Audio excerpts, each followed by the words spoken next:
Oke, jadi saya sebagai pengampu dosen untuk mata kuliah bisnis hospitality. Cuman posisi saya tidak di Palembang, saya sebagai general manager di Hotel Marriott Internasional.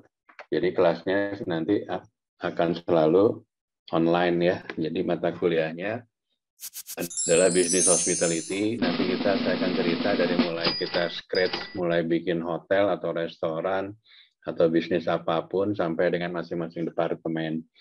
Nah, setiap perkuliahan di akhir sesi saya akan memberikan quiz. Quiznya ini nanti di email di halaman belakang nanti ada itunya ya. Materinya nanti saya share semuanya. Tolong ketua kelas gede nanti dibikinin WA grupnya ya. Biar saya bisa share materinya ya. Baik Pak, ini sudah dibuat Pak. Iya. Oke, front office management. Kamu kan orang divisi kamar, harusnya sudah belajar tentang front office management ya. Jadi di sisi pertama, saya nanti ngajarinnya harusnya kemarin itu adalah studi kelayakan. Jadi studi kelayakan itu adalah bagaimana kita membuat suatu bisnis usaha, mau hotel, restoran, bentuk usaha apapun harus dibuat studi kelayakan dulu. Kira-kira bikin hotel di Palembang itu visible, nggak menguntungkan atau enggak gitu. Karena ada beberapa orang bangun hotel karena latah gitu, tapi tidak digunakan ilmunya yaitu studi kelayakannya. Jadi waktu bangun hotel ternyata bisnisnya tidak menarik di kota tersebut, atau mungkin jumlah hotelnya sudah terlalu banyak, sedangkan marketnya atau demand-nya nggak terlalu besar. Banyak terjadi di beberapa kota, demand-nya besar tapi kebanyakan supply. Seperti terjadi waktu itu di kota Bandung, kota Bali. Di Bali terjadi juga dulu sampai gubernurnya bikin moratorium, jadi membatasi pembangunan hotel-hotel terutama bintang 3, bintang 4. Yang diizinkan hanya bintang 5 ke atas karena investasinya jauh lebih tinggi dan pemasukannya ke daerah jauh lebih besar. Bandung dan Jogja juga pernah melakukan yang sama. Di Jogja dulu kebanyakan hotel, Sultan bikin pembatasan hotel terutama bintang 3, 4, 2. Yang 5 diizinkan, termasuk kota Bandung. Di Bandung sempat kejadian oversupply, banyak banget hotelnya. Nah, waktu kemarin terjadi pandemik baru kerasa. Jadi banyak hotel-hotel yang tutup dan sebagainya ya. Nah, ini adalah kategori hotel. Saya minta Muhammad Alvin bisa dibaca. Tolong dibaca. Baik, Pak. Hotel categories with the evolution of hotel and its proliferation around the world is impossible to categorize them under one term. In classify them is given under first location, number of room, ownership, pricing plan, type of clientele, length of guest stay, facilities offered. Oke, saya menyuruh baca dulu sekalian saya mengukur kemampuan berbahasa Inggrisnya dari mahasiswa di Poltek Par ini ya. Jadi saya pesan sekali lagi nanti Anda lulus bahasa disiapin dan saran saya kamu masuk ke brand-brand besar ya. Mulai dari seperti Marriott sendiri, Intercon, Accor, di mana hotel-hotel tersebut kamu masih banyak trainingnya, nanti pasti akan ilmu kita terus ditambah gitu ya, supaya kita terus berkembang. Jangan masuk hotel yang nggak terlalu banyak trainingnya, nanti kamunya juga jadi nggak berkembang gitu ya. Oke, jadi hotel kategori zaman dulu tuh PHRI bilang bahwa bintang 5 harus kamarnya di atas 100 gitu. Kalau sekarang kita tidak menyarankan gitu, dan yang menentukan bintang di Indonesia sekarang bukan PHRI lagi ya. Jadi nanti ada lembaga independen yang menilai kira-kira hotel ini layak nggak sih bintang 5 gitu kan. Banyak ada orang bangun hotel mengklaim bintang 5. Parameter bintang 5 apa sih kira-kira yang kamu tahu? Kalau hotel bisa dikategorikan bintang 5, apa ada yang tahu nggak? Ayo siapa yang bisa ngomong bebas.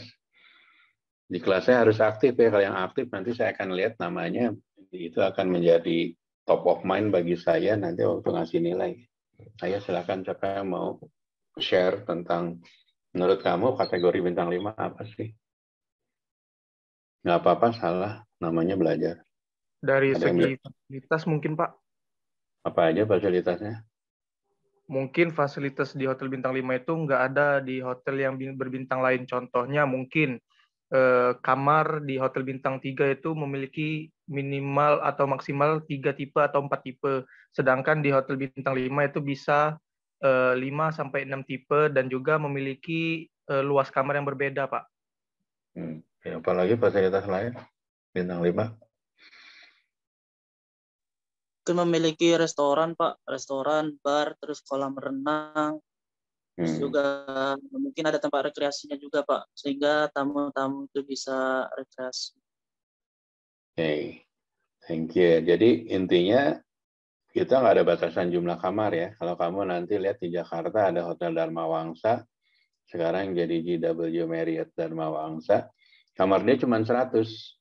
Zaman dulu nggak boleh di atas 100, harus di atas 100, minimal 400 baru bintang 5 gitu ya.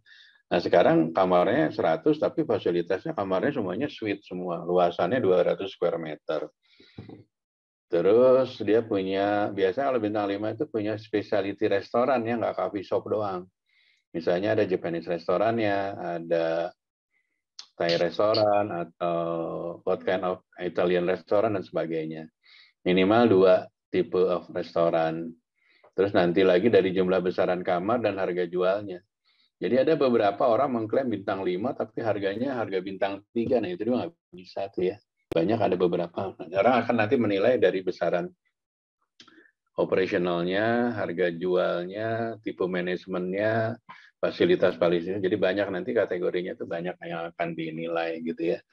Nah yang pertama kalau kita bikin hotel yang pasti adalah location ya.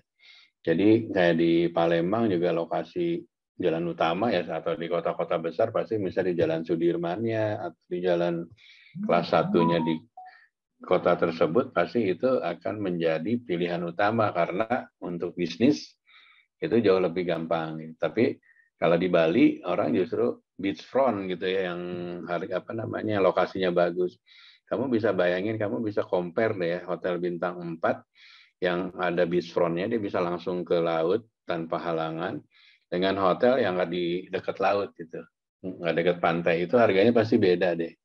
Even though itu hotel lokal tapi dia punya beachfront, itu harganya pasti jauh lebih mahal. Nah itu contoh dari location, karena fasilitas beachfront itu nggak semua orang bisa kan punya, hanya perusahaan tertentu atau karena mungkin tanahnya udah dapat dari zaman dulu, makanya dia dapat lokasinya bagus ya.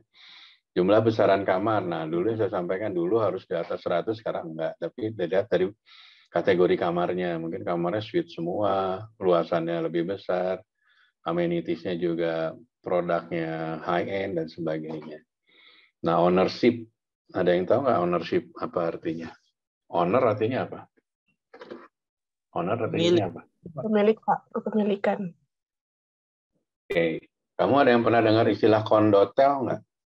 Ada yang pernah dengar nggak kondotel? Ada yang pernah dengar nggak istilah kondotel? Kondotel ada yang pernah dengar nggak? Di Palembang ada nggak kondotel? Belum pernah dengar, Pak. Oke ya. Jadi kondotel itu dia di Indonesia baru mulai ramai di tahun 2000-an. Jadi kondotel itu adalah hotel yang dimiliki oleh banyak ownernya. Contohnya misalnya kalau kamu pernah tahu dengan grup Aston itu dulu awalnya dia spesialisasinya di bidang apartemen atau kondotel. Saya dulu pernah di Aston di Bandung, di Aston Braga, itu apartemen yang di running jadi hotel, namanya kondotel. Jadi kamarnya ada 200, nah dari 200 itu pemiliknya bisa ada 200 orang, atau bisa lebih, atau pokoknya lebih dari 1 ya. Nah, kondotel itu nanti masing-masing dilihat dari besarannya. Misalnya ada satu perusahaan punya 50% dari total 200, misalnya kamarnya dia punya total 100 kamar. Maka dia disebutnya block unit atau market share paling gede lah ya, atau owner paling banyak. Nah, kondotel ini bedanya dengan hotel biasa, ya kita kalau sebagai operator yang manage-nya nanti laporannya ke asosiasi para pemilik owner ini, pemilik kondotel unit ini gitu ya. Nah itu yang membedakan. Kalau hotel yang dimiliki orang perorangan atau satu PT kan ownernya 1. Kalau di kondotel tuh honornya bisa, saya ngalamin waktu itu sekitar 100-an ya, yang di Braga itu, Aston Braga itu dulu. Jadi kamarnya 200, pemiliknya kurang lebih 100 orang. Dan itu kita bisa patungan, misalnya kamu beli 1 unit, kamu patungan bertiga gitu. Misalnya Gede, Widya, dan siapa, bentar ya. Bentar, saya ada telepon ya.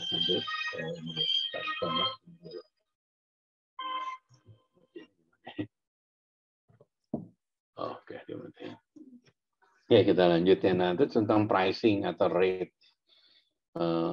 Rate-nya bintang 4 di Palembang, ada yang tahu harganya kira-kira berapa? Bentar ya, saya telepon dulu. Bentar ya, saya ada telepon dulu. Bentar. Assalamualaikum. Ya, gimana Pak? Sudah sampai Pak? Sudah sampai Pak? Oh, iya. Oh, ya, saya bilang Pak. Alhamdulillah.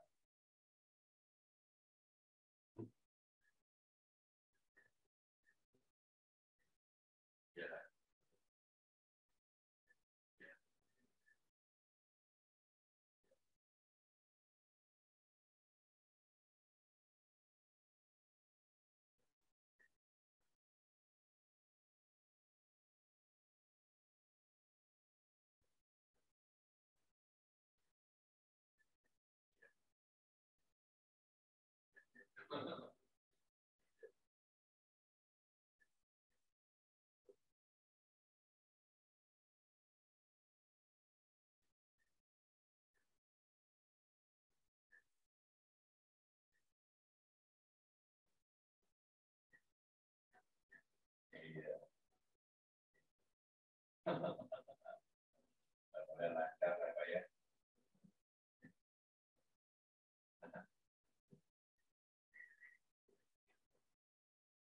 Alhamdulillah sih tiap ini kan ada update dari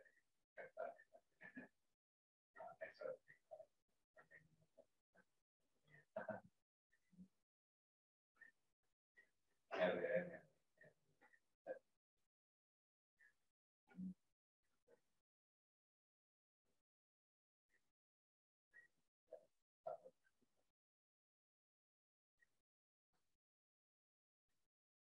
Ya, kalau mudah-mudahan diberi kelancaran Pak. Ya, amin.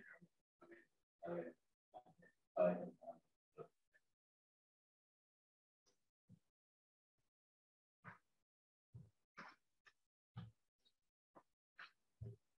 Maaf ya, ada telepon dari owner saya.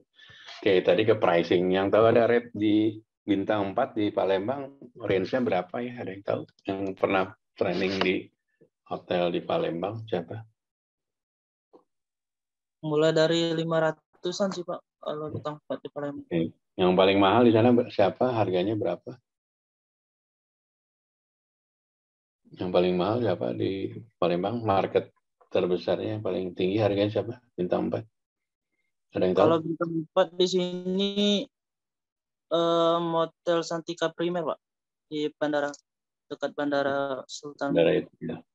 Kenapa menurut kamu dia bisa rate-nya paling tinggi? Ada yang tahu? Karena menurut saya kalau di Hotel Santika Bandara itu mungkin untuk pemandangannya Pak, jadi berbeda dari hotel yang lain. Karena pemandangan di dekat bandara itu kayak pemukiman atau pedesaan gitu Pak. Jadi atau di persawahan gitu. Jadi memiliki ciri khas tersendiri. Jauh dari kebisingan kota Pak. Nah itu nanti di sesi selanjutnya saya akan ngajarin gimana cara membuat rate kamar ya, room rate itu gimana sih cara bikin hotel, bikin room. Di kamu sudah diajarin belum? Cara membuat struktur harga kamar, harga F&B diajarin nggak di kampus? Mata kuliah lain ada nggak yang ngajarin? Ada. Belum Pak. Kamu dapat harga 500 dari mana, hitungannya tahu nggak gimana? Menentukan hotel harganya 600, harganya 500, dasarnya apa, ada yang tahu nggak? Ada yang pernah diajarin nggak? Kalau nggak ada, nanti di sesi selanjutnya saya akan ajarin gimana how to make the rate structure ya. Oke, tadi bisa jadi Santika Palembang yang di mana di airport harganya lebih tinggi, pertama satu lokasinya, mungkin juga ambience-nya, lingkungannya, dan sebagainya. Nah, rate ini sangat mempengaruhi ya. Nanti kamu lihat nanti kayak di Bali itu ya, hotel-hotel tuh persaingan harga dan sebagainya. Nah, gimana kita cara memanage persaingan harga? Nah, di sesi-sesi kuliah saya selalu menyarankan kamu mahasiswa belajar tentang revenue management. Revenue management itu sekarang lagi banyak dibutuhkan hotel-hotel di Indonesia ya. Selama ini revenue manager itu orang India, orang Filipina, orang Singapura. Kita kekurangan tenaga itu. Dan gajinya revenue manager lumayan tinggi loh. Yang junior itu bisa 10 juta. Yang senior bisa di atas 20 dan sebagainya. Nah, revenue management itu seperti apa? Nanti kuliah di sesi terakhir saya akan ngajarin revenue management. Jadi saya akan ngasih virus yang positif, biar kamu selalu bisa memperbaiki diri, mempelajari lebih baik lagi. Dan saya saranin kamu coba ngambil career plan di revenue management ya, karena saat ini saya pun di grup Marriott itu tahun lalu kita masih menggunakan tenaga dari India. Baru tahun ini kita punya orang lokal. Nah, gimana caranya? Sebenarnya paling gampang kok. Yang pertama bahasa Inggris. Yang kedua semuanya sistemnya sudah tertata sih. Yang penting kalau orang dari divisi kamar itu background-nya pertama dari reservation. Kamu ngerti cara handle reservation. Terus yang kedua ya kamu harus bisa Excel lah ya, minimal untuk menganalisa. Yang selanjutnya nanti kita mainkan rate itu. Nah, rate itu nanti ada caranya, ada tekniknya. Nanti saya akan ajarin di sesi terakhir perkuliahan ya. Terus tipe klientel tipe market yang akan masuk ke hotel kita. Bali misalnya, saat ini market Chinese dari Tiongkok mendominasi. Dulu ada Rusia market, Russian market, Australian market, Eropa, dan sebagainya. Masing-masing market ini punya spesifikasi. Kalau Chinese market itu, ya sorry to say, harga kamarnya murah, mungkin 40 US dollar ya di Bali itu. Tapi itu grupnya sekali datang itu bisa 200 orang gitu. Jadi kamar okupansi langsung penuh. Tapi nggak ada F&B-nya. Karena mereka datang pagi breakfast langsung jalan-jalan, pulang malam udah nggak ada breakfast, nggak ada makan lagi, langsung di kamar dan sebagainya. Itu juga market yang nanti kita akan ngambil nih. Kamu mau di Bali atau di Palembang bikin hotel, marketnya siapa nih gitu ya. Kamu harus punya strong market gitu. Jangan sampai market kamu itu gampang diakuisisi atau gampang diambil oleh hotel lain gitu ya. Terus lamanya jumlah hotel stay ya, long stay juga sangat mempengaruhi. Kalau kita punya long stay 50% ya alhamdulillah tuh hotel kita udah aman. Setidaknya kita basic okupansinya sudah terjaga. Sisanya kita tinggal mainin harga di revenue management nantinya ya, sama fasilitas. Oke, sampai di sini ada yang mau nanya dulu nggak sebelum saya lanjut? Ayo kamu nanya, jarang-jarang dosen GM-nya dari Marriott yang ngajarin langsung dari industri.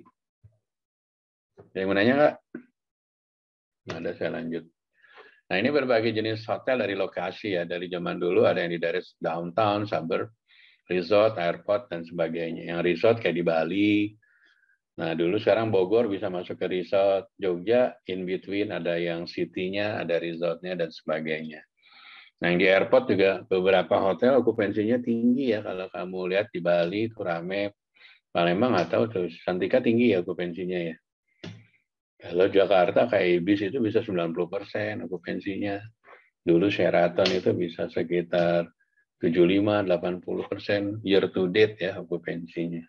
Motel sama camp. Nah, sekarang ini lagi ngetren di beberapa daerah Jawa itu glamping. Di Palembang ada glamping nggak ya?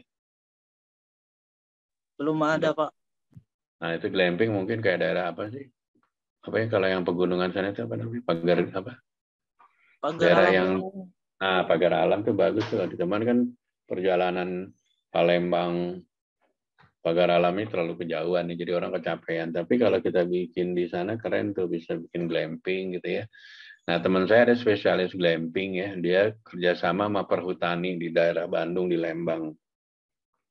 Investasi dia cuma 4 miliar, tapi setahun revenue dia bisa di atas 10 miliar something. Jadi modal 4 miliar itu setahun, nggak nyampe setahun udah balik. Gitu.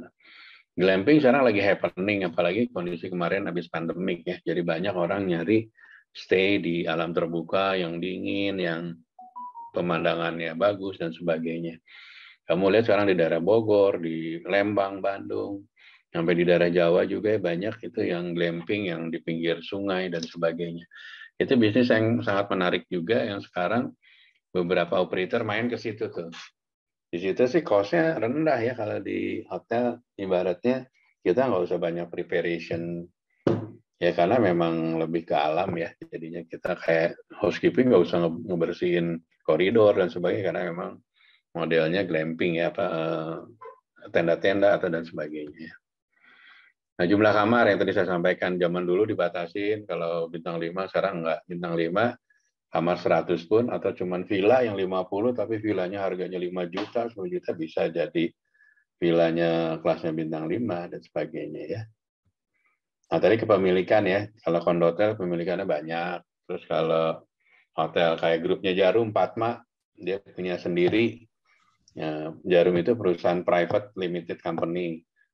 Jadi dia punya sendiri grupnya Padma, dimiliki oleh Jarum doang, nggak punya yang, dia nggak mau patungan sama yang lain karena dia modalnya juga gede, apa namanya, duitnya banyak, jadi ngapain dia harus patungan. Tapi kalau perusahaan yang kurang modalnya, dia mungkin gabungan patungan. Jadi ada, kamu ngalamin nanti ada satu hotel ownernya ada 9 atau ada 10, itu karena mungkin mereka duitnya terbatas terus patungan. Ya ngebayangin aja jadi GM kalau ownernya 10 pusingnya minta ampun ya. Saya ngalamin GM-nya owner 1 aja juga cukup capek, apalagi ownernya sebanyak itu. Pasti kan masing-masing owner punya preferensi yang berbeda-beda. Tapi biasanya nanti dilihat siapa yang saham paling besar, mayoritasnya siapa gitu. Jadi kita dengerin yang paling mayoritasnya aja. Suara saya jelas ya, clear ya? Jelas. Jelas, Pak. Ya, ada yang mau nanya sampai hotel kategori nggak? Kalau nggak ada, saya lanjut dengan pricing plan atau rate-nya. Nah, zaman dulu kan kita mungkin diajarin European plan itu room charge only, American plan room plus all meal. Sekarang jarang bahasa yang sebelah kiri ini dipakai, tapi istilahnya lebih banyak RO ya, room only, atau room include meal, room include other revenue, misalnya termasuk kalau hotel kamu resort itu termasuk misalnya kegiatan adventure dan sebagainya. Nanti package-nya nanti dibikin, namanya udah jarang kayak gini lagi nih. Nama sekarang yang happening ya room only, room package including misalnya kalau di kita di City Hotel including dengan apa coba? Dengan laundry, pick up airport, drop airport, terus include misalnya dinner, ada juga ya hotel-hotel yang gitu ya. Nah, inilah package-package nanti kalau kamu di sales, kamu belajar nih how to make the room package. Jadi waktu kita jualan itu kita harus menarik package-nya gitu supaya diferensiasi kamu dengan kompetitor itu jelas gitu. Bedanya kamu dengan kompetitor itu apa sih gitu ya. Di situ ya. Nah, ini biasanya organisasi di dalam front office ya. Kalau kamu training dulu di FO atau di housekeeping, ini cerita tentang FO dulu. Zaman dulu tuh kan gini ya, struktur organisasi FO ada reservation. Nah, sekarang reservation under dari revenue management ya. Jadi ini dipisah dari FO. Jadi nanti ada yang masih digabung ke sales, ada yang mungkin hotel yang zaman dahulu masih digabung ke FO, tapi sekarang adalah yang lebih baik di bawah dari revenue management. Jadi semua reservasi itu masuk, nanti yang verifikasinya adalah revenue management. Nah, revenue management ini yang saya saranin kamu semua belajar ke situ karena saat ini banyak hotel butuh itu ya. Ini adalah job desk-nya, nanti saya kasih materinya. Kalau kamu jadi hari Senin sama apa ya kuliahnya ya?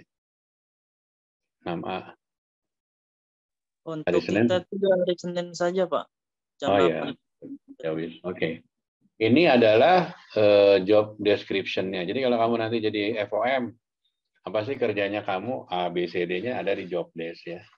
Jadi nanti kamu, saya nilai juga kalau saya sebagai GM, nilai kamu dari job desk itu nanti KPI-nya, Key Performance Index-nya berapa nilainya. Jadi nanti kenaikan gaji itu nggak sama kan, FOM sama housekeeper. Kita lihat FOM lebih bagus nggak gitu kerjanya, job desk-nya rapi nggak, semua KPI-nya terpenuhi atau enggak gitu ya. Jadi nanti kamu jadi FO supervisor atau jadi front desk waktu pertama kali masuk, kamu akan di training. Salah satunya adalah job description kamu, do and don'ts-nya apa aja ya. Nah, ini ada roles dari front office. Saya minta gede bisa dibaca.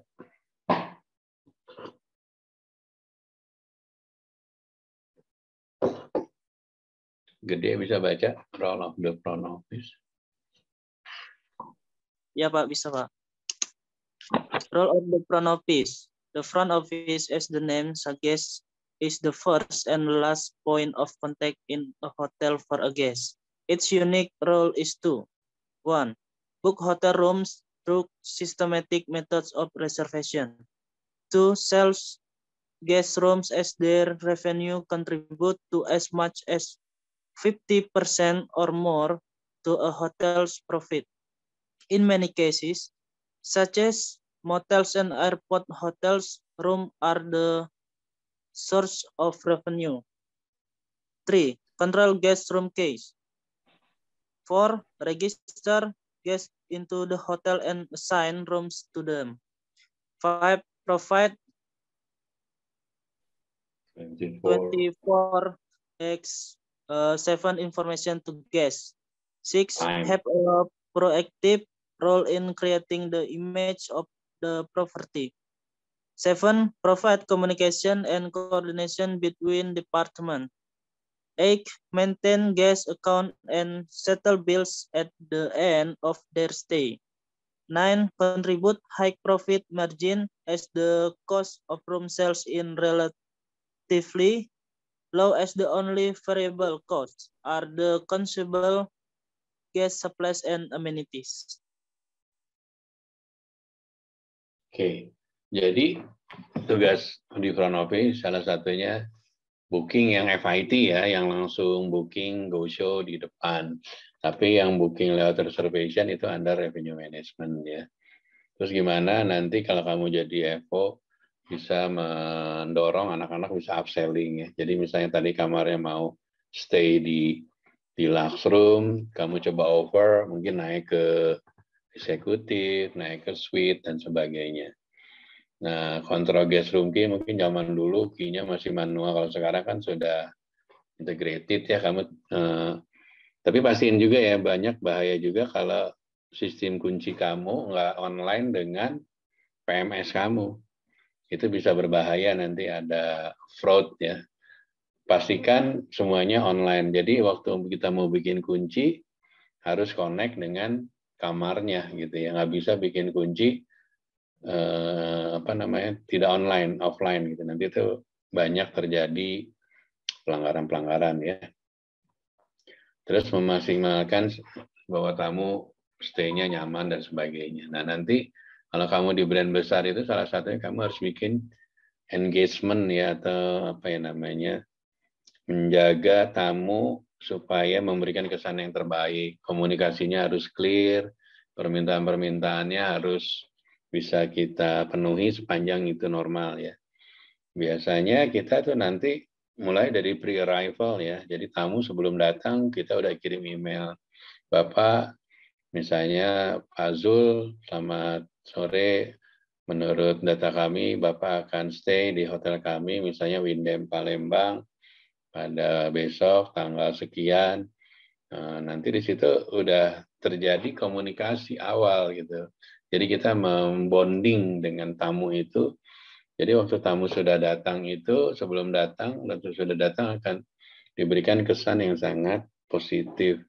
Dan waktu di stay di dalam hotel kita juga harus sebisa mungkin memberikan servis yang terbaik, sehingga waktu dia check out, kalau kita ada punya guest comment review, itu mereka akan memberikan nilai yang terbaik gitu ya. Oke.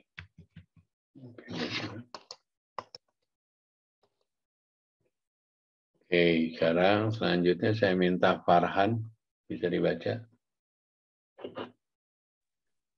Baik, Pak. The principal role of reservation is to 1. Book room in advance. Number 2. Maximize the sale of room as they are perishable, as room space is linked with time. The potential revenue from a time period not sold is lost forever. The challenge is to ensure that this time slot are fully sold.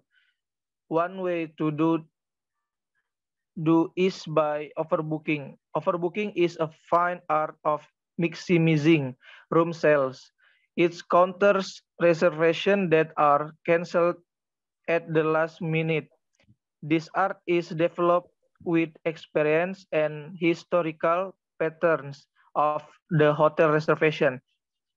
Yield management is another modern, unique practice of variable pricing to maximize revenue.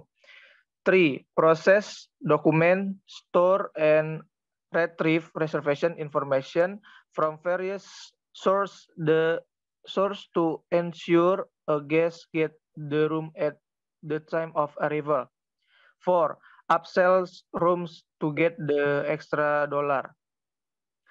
5. Work closely with the sales and marketing division to ensure that room sales are maximized.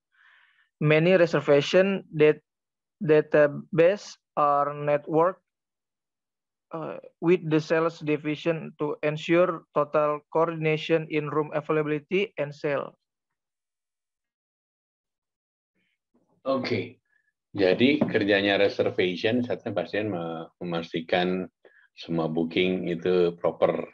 Nah, kadang-kadang kita juga nanti strateginya, taktikalnya salah satunya kita jualan advance ya. Jadi misalnya booking now, stay later. Zaman dulu ya waktu kejadian pandemik, grup Marriott itu ada satu hotel di Bali dan di Jogja.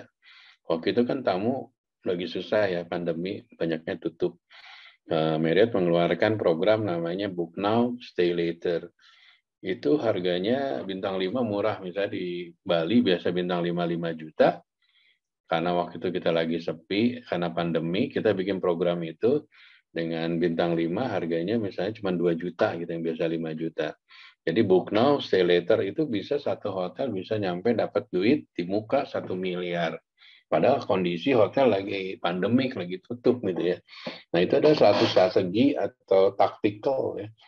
Dan itu akhirnya banyak diikuti oleh hotel-hotel lokal. Bikinlah mereka ikut-ikutan Book Now, Stay Later. Tapi Book Now, Stay Later itu nggak sembarangan gitu. Jadi pertama brandnya hotelnya itu harus bagus gitu loh.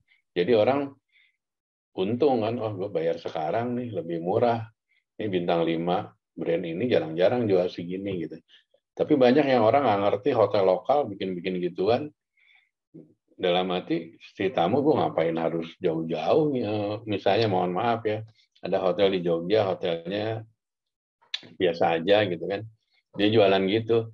Ngapain dia jualan gitu? Saya mau ke Jogja, go show juga bisa banyak gitu hotelnya. Nah, jadi karakteristik brand juga mempengaruhi. Karakteristik nama hotel itu sangat dominan gitu. Jadi waktu kita bikin itu, efektif, tapi ada juga yang tadi saya ceritain kayak di Jogja hotel lokal ikut-ikutan bikin gitu, nggak ada tuh laku gitu. Tapi kalau si brand itu dia bisa sampai 1 miliar gitu. Padahal lagi kondisi kita pandemi, hotel lagi tutup.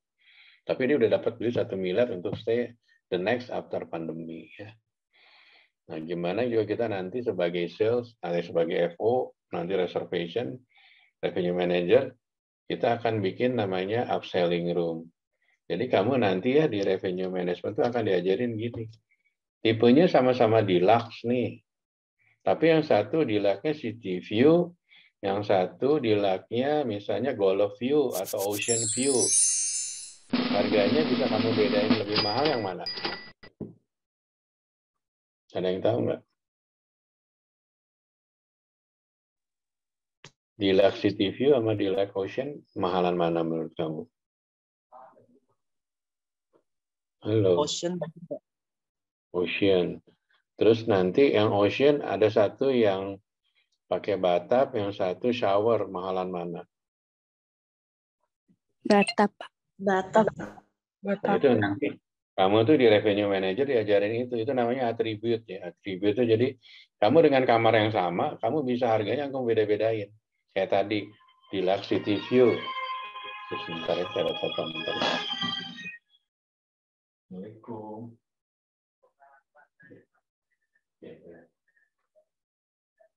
Oh, mangga Pak, mangga ya.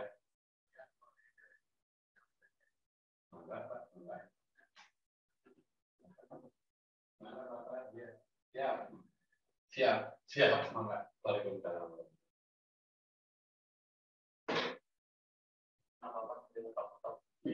Tapi udah bisa. Oke, tadi sampai mana saya lupa tadi. Oh ya, nanti di revenue management itu kamu diajarin gimana cara bikin harga kamar, sama-sama deluxe.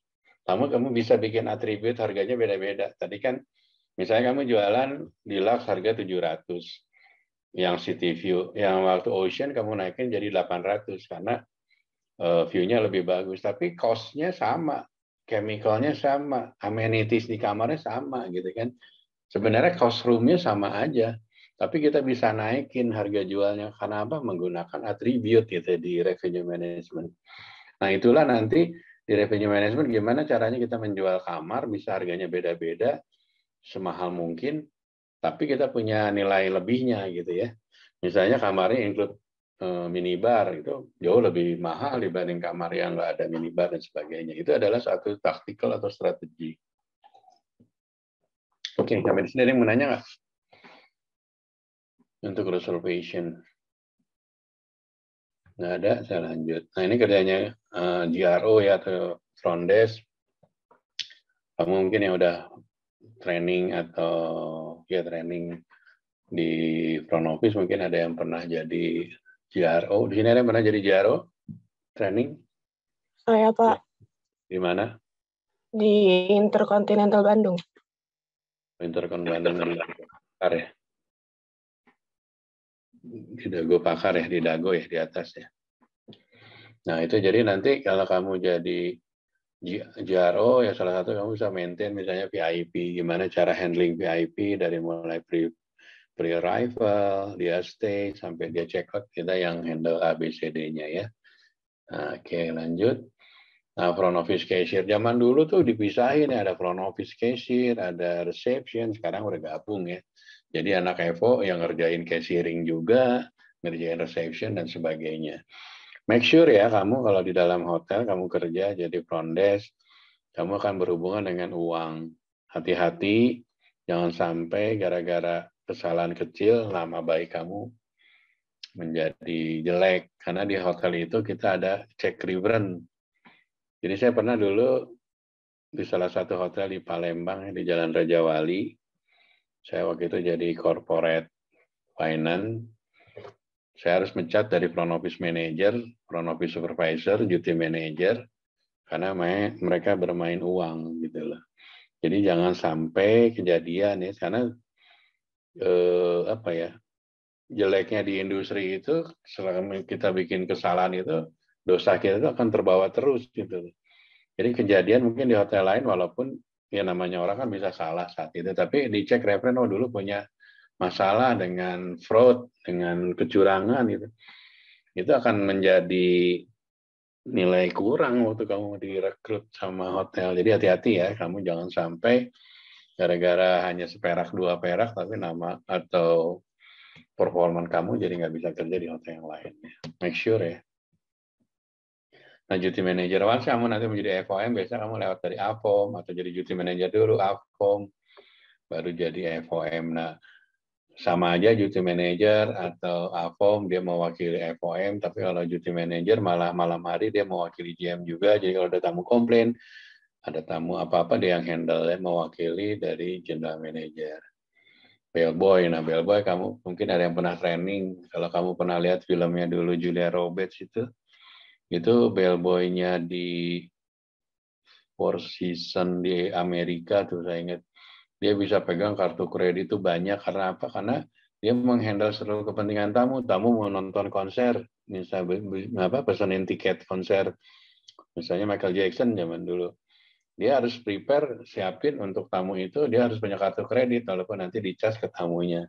Nah, itu saking kalau kamu lihat ada beberapa belldesk atau bellman atau concierge yang bisa engage dengan orang-orang top di dunia itu sampai dia bisa menjadi kayak ajudan, asisten itu ya karena dia langsung berhubungan connected dengan tamunya ya.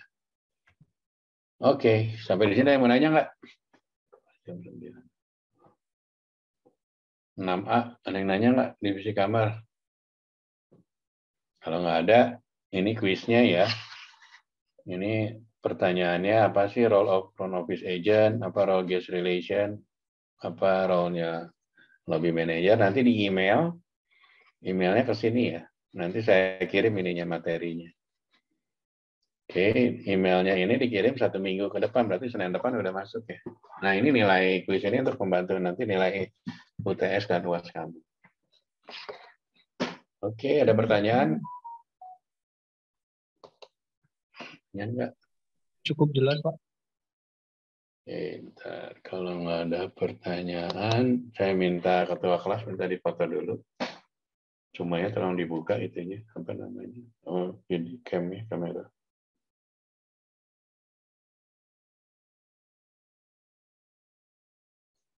Gede ya, ketua kelasnya gede ya? Ketua kelasnya gede ya? Iya, Pak. Ketua kelasnya siapa? Gede, Pak. Gede. Semuanya ada berapa peserta kelas? Nama ada berapa orang anaknya? Mahasiswanya? 16 orang, Pak. Yang nggak hadir siapa gede di ini? Nanti tolong yang nggak hadir di WA aja di grup ya, gede ya. Fotonya tolong di-share di grup ya. Udah difoto? Sudah, Pak. Oke. Oke, kalau sudah nanti tolong di-share fotonya sama yang nggak hadir siapa aja. Jangan lupa kuisnya, and see you next week ya. Thank you, Pak. Baik, Pak. Thank you, Pak. Thank you.